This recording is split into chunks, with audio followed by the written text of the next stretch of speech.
Bonjour les amis, j'espère que vous êtes en pleine forme. Je vous partage 3 habitudes que nous avons tous en général dans des proportions différentes qui peuvent nous pourrir la vie simplement. Nous donner l'impression que notre vie, vraiment, les choses ne se passent pas comme on aimerait et on voudrait changer cela. On peut se sentir malheureux par rapport à cela. Juste 3 habitudes et comment les transformer pour pouvoir avoir une vie plus zen, avoir une vie plus fluide, plus heureuse, moins malheureuse en fait, si vous voulez. Une vie en fait dont on a la sensation qu'on a une certaine maîtrise, par rapport à laquelle on a la sensation qu'on a un certain pouvoir d'action, de changer quand même des choses dans le sens de ce qui nous correspond. Et à la fin de cette vidéo, je vais vous donner un petit exercice à faire et j'espère que vous allez jouer le jeu et vous allez voir, ça peut être très révélateur. D'accord? Première chose, c'est le rejet de responsabilité. Rejeter la responsabilité de ce qui nous arrive sur les autres, sur le monde, sur Dieu, sur presque tout ce que vous voulez, mais sauf vous. De vous dire, oui, ce que je suis en train de vivre maintenant, je suis en colère, c'est à cause de lui. Je suis énervé, c'est à cause de lui. Je suis triste, c'est à cause de lui. J'ai des pensées, voilà, qui tournent dans ma tête comme ça, c'est à cause de mon père, c'est à cause de mes frères, c'est à cause de cet ami et tout.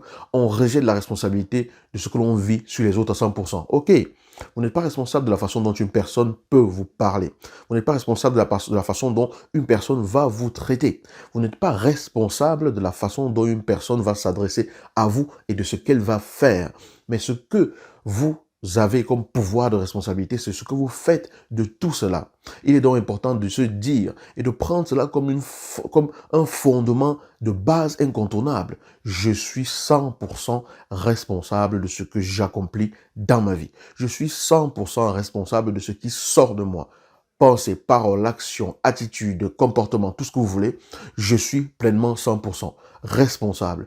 Tant que je ne prends pas entièrement cette responsabilité d'être à la commande, d'être à la manette de ma vie, d'être aux rênes de ma vie, de prendre les rênes de ma vie, je vais toujours rejeter cette responsabilité sur les autres. Et tant que je rejette la responsabilité sur les autres, je donne aux autres le pouvoir de faire de ma vie ce qu'ils veulent. Est-ce que je suis une marionnette pour que ce soit les autres qui décident de comment je vais me sentir ou de ce que je vais dire ou de l'attitude que je vais avoir face à une situation? Suis-je un pantin pour que ce soit les autres qui décident de ce que je vais dire, de ce que je vais faire ou de comment je vais me comporter face à une situation? Les autres peuvent faire des choses pour m'inciter à le faire, mais ce que je vais faire en retour, je suis 100% responsable. Et il faut que j'imprègne cela en moi. Il faut que je me dise, quel que soit ce que je vais produire, que ça me plaise, que j'ai honte par rapport à cela par la suite, que je me dévalorise par rapport à cela par la suite parce que j'aurais voulu agir autrement, je suis 100% responsable de ce qui sort de moi. La deuxième erreur que nous commettons, enfin la deuxième habitude, je ne sais pas si c'est une erreur, mais c'est une habitude que nous avons et qui peut nous maintenir dans un état de souffrance, de douleur, de victime, de tristesse, qui peut simplement, bref, nous pourrir la vie, c'est tout simplement de critiquer, de dévaloriser, de culpabiliser, de rabaisser. Mais critiquer qui? Dévaloriser qui? Rabaisser qui? Culpabiliser qui? Soi-même, les autres, la vie, le monde, Dieu, l'univers. C'est tout simplement de passer le temps à critiquer ce qui arrive dans votre vie. Critiquer les autres, culpabiliser les autres par rapport à ce qui vous arrive, vous culpabiliser par rapport à ce qui vous arrive, vous dévaloriser par rapport à ce qui vous arrive. D'accord? Ce que je vous propose de faire au lieu d'avoir ces habitudes-là, c'est de se dire déjà la première chose quand vous vivez une situation ou quand certaines choses arrivent dans votre vie, c'est d'accueillir ce qui arrive.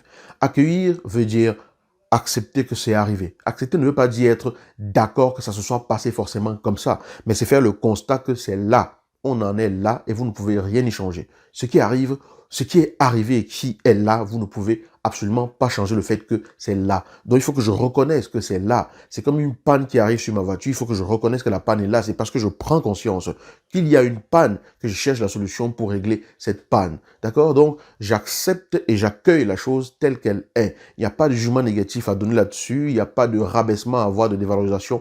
Les choses sont ce qu'elles sont. Si je m'entraîne déjà à être capable d'accueillir et de dire, tiens donc, à quoi est-ce que j'ai affaire là? Sans avoir à vouloir forcément juger de bon ou de mauvais ce qui arrive, avec le temps, je vais apprendre à être reconnaissant pour les situations que je vis, même si je ne comprends pas leur sens immédiat.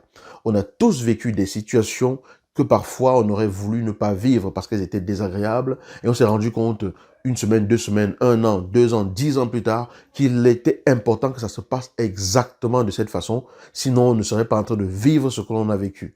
On ne serait pas en train de connaître le chemin que l'on a connu et les expériences ou les personnes que l'on a croisées. Donc la vie nous apporte des cadeaux qui sont parfois d'après notre vision, mal emballé parce que ça ne se présente pas sur ce que l'on attend, sur la forme que l'on attendrait. Mais à l'intérieur, c'est des cadeaux. Donc il est important d'accueillir la situation telle qu'elle est, de valoriser ces situations-là et de se dire, là derrière, il y a une valeur. Ça ne me plaît peut-être pas, mais il y a une valeur là-dedans. Et quelle est cette valeur? Et d'aller chercher cette valeur. Quelle est la valeur que vous pouvez retrouver dans la situation que vous vivez? Ça vous permet d'être dans un état proactif, dans une attitude de celui qui construit, dans une attitude de celui qui agit pour bâtir dans sa vie, pas dans une attitude de celui qui est là simplement pour se plaindre et chercher qui est responsable et qui est coupable de ce qui est arrivé. Vous avez le pouvoir dans vos mains à ce moment-là d'agir pour améliorer ces choses-là dans votre vie.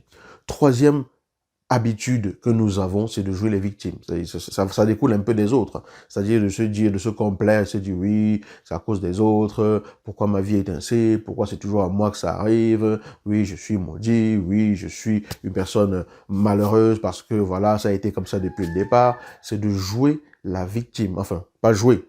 Quand je dis jouer, c'est pas péjoratif, mais je veux dire, c'est d'être dans la position de victime. Lorsque vous êtes dans la position de victime et que vous tournez en boucle dans cette position, le risque et le piège, c'est de rester dans cette position. Lorsque vous sentez qu'il y a quelque chose qui fait que vous avez l'impression que les gens ont peut-être conspiré contre vous, la vie a peut-être conspiré contre vous, vous avez peut-être raison, peut-être pas, peu importe, c'est pas ça la question. L'idée pour sortir de cette situation, de cette attitude, c'est de se dire, qu'est-ce que je peux faire maintenant pour changer les choses? Quelle est la prochaine action que je dois poser pour changer les choses? Quel est le prochain pas que je dois avoir pour améliorer les choses? Et quand je fais cela, ça me renvoie à mon pouvoir de décision, ça me renvoie à ma responsabilité de ce que je peux faire, de ce qui est à mon pouvoir pour faire ce que j'ai à faire. Ça me renvoie au fait que je choisis de tirer une valeur, comme je vous l'ai dit dans le point précédent, par rapport à ce qui m'arrive. D'accord? Donc, apprenons à ne pas toujours être dans la situation de rejeter la responsabilité sur les autres, mais prenons 100% du pouvoir de responsabilité qui est le nôtre. Première chose. Deuxième chose, apprenons à ne pas toujours être en train de chercher le coupable, en train de critiquer, de dévaloriser, de rabaisser, de dire du mal de ce qui arrive, de ce qui nous arrive des autres, de la vie, mais tout simplement à accueillir ce que l'on vit, à regarder à l'intérieur de ce que l'on vit, quelle est la valeur que l'on peut en extraire pour notre propre croissance, parce que la vie nous ramène des cadeaux parfois mal emballés, mais à l'intérieur, il se trouve toujours un présent. La troisième attitude, c'est de ne plus comment dire, rester dans la posture de victime, mais se demander comment est-ce que je fais, qu'est-ce que je fais, quelle est la prochaine étape que je mets en place pour sortir de cette attitude. Mais attention, il n'y a pas de jugement dans ce que je suis en train de dire parce que ces états-là, nous les vivons tous. On passe tous un moment ou un autre par une de ces situations. La question, c'est est-ce que je choisis de rester toute ma vie dans une situation comme ça ou est-ce que je choisis de me lever et de faire quelque chose pour sortir de cette situation? La question, c'est combien de temps je reste coincé dans une situation pareille ou comment est-ce que je fais pour être de moins en moins dans cette situation? Pour savoir cela, il est important que je sache à quel niveau est-ce que je suis et c'est là que l'exercice arrive. Je vais vous inviter, vous qui regardez cette vidéo, si vous regardez cette vidéo en soirée ou en journée ou en matinée, peu importe, choisissez un jour, peut-être le jour d'après ou le jour même où vous regardez cette vidéo, pour observer un peu votre attitude de la journée et voir combien de fois est-ce que vous avez critiqué, combien de fois est-ce que vous avez dévalorisé, vous avez jugé, vous avez culpabilisé, combien de fois est-ce que vous vous êtes dit c'est l'autre qui est responsable, c'est l'autre qui est coupable de ce qui m'arrive, combien de fois est-ce que vous vous êtes senti victime de ce qui se passait, combien de fois est-ce que vous avez eu l'impression que le sort s'acharnait contre vous. Observez simplement votre journée, il n'y a pas de jugement à faire là-dessus et observez ces différentes fois-là, notez-les, notez à chaque fois, vous dites ah là j'ai dévalorisé, ah là j'ai jugé, ah là j'ai culpabilisé quelqu'un qui n'était pas moi, là j'ai rendu l'autre responsable et tout. L'idée c'est pas de se dire, ce n'est pas de se dire j'ai fait ça, c'est pas bien, ou j'ai fait ça, ah je suis un bon élève. Non, c'est juste d'observer. Il n'y a pas de jugement à avoir. Vous n'avez pas à vous juger par rapport à cela, mais je vous demande juste de regarder votre journée, ou alors si c'est compliqué, de le faire de façon proactive, ou alors de le faire de façon, comment on appelle ça, pendant que c'est en train de se passer, mais faites-le peut-être de façon rétrospective. Regardez peut-être votre journée d'hier, parcourez le fil de votre journée en vous rappelant du maximum de souvenirs possibles et voyez le nombre de fois où vous avez rejeté la responsabilité, le nombre de fois où vous avez critiqué, vous avez dévalorisé, vous avez culpabilisé, vous avez jugé, vous avez rabaissé et le nombre de fois où vous avez vous vous êtes mis dans la position de victime. Ça va vous permettre de savoir où est-ce que vous en êtes et de savoir donc ce qu'il y a à faire. Voilà, il n'y a pas à se prendre la tête, c'est fun, on fait ce qu'il y a à faire tranquillement, pas à pas. Un pas différent chaque jour vous amène forcément vers une destination différente sur le long terme. Donc, l'idée, c'est pas de faire des bonds de géant, c'est tout simplement de faire une chose à la fois, un petit pas régulièrement. Et le pas que je vous demande de faire aujourd'hui, c'est de faire un constat. Point. La question d'après, ça va être de dire, après ce constat, qu'est-ce que je peux commencer par changer? Je peux peut-être commencer par changer le fait que je vais critiquer. Tout simplement. Les autres éléments, je les mets en place par la suite, mais je change déjà cette attitude-là et chaque fois que j'ai envie de critiquer, je me tais. Chaque fois que j'ai envie de critiquer, je dis, tu la boucles, tu n'as pas à critiquer. Je prends cette habitude-là jusqu'à ce que je n'arrive à ne plus le faire et ça va me permettre d'apprendre à sortir de ces états-là et à construire une attitude qui me permet plutôt d'aller de l'avant. Voilà. J'espère que cette vidéo vous a inspiré. J'espère que vous y avez trouvé un quelconque intérêt. Si c'est le cas, je vous remercie de bien vouloir la partager. Si vous n'êtes pas encore abonné à cette chaîne, pensez à le faire et mettez un pouce pour dire que vous aimez la vidéo. Je vous dis à très bientôt. Ciao.